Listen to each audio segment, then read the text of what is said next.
আজকে গিয়েছিলাম একটু স্বপ্নতে ওটস আর লাল আটা আনার জন্য। ওইখানে গিয়ে আবার মনে হলো যে আমার ঘরে তো প্রচুর পরিমাণে মশার উপদ্রব, তার জন্য মশার জন্য নিয়ে আসলাম একটা এসিআই মশার স্প্রে।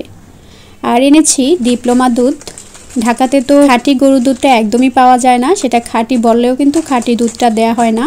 এই জন্য আমি ওটস দিয়ে খাওয়ার জন্য একটু ডিপ্লোমা দুধও এনেছিলাম। আর এই জারটা এনেছিলাম আমি আরএফএল এর বেস্ট বাই থেকে। এটা আনার পরে অনেক বেশি ভালো লেগেছিল, কিন্তু এটা যখন আমি ক্লিন করেছি সাবান পানিগুলো এটার ভিতরে জমে এগুলো বেরই হচ্ছে না, শুকিয়ে শুকিয়ে ভিতরে ময়লা হয়ে যাচ্ছে, এই যে কালো কালো দেখা যাচ্ছে। কোনো জিনিস মেসি দেখতে আমার অনেক বেশি খারাপ লাগে। এটা যখন আমি অনেক চেষ্টা করার পরেও ক্লিন করতে পারছি না, তখন আমার মনে খালি একটাই প্রশ্ন ঘুরপাক খায়, এটার ভিতরটা যদি ক্লিনই করা না যায় তাহলে কেন এটার ভিতরে পানি ঢুকবে?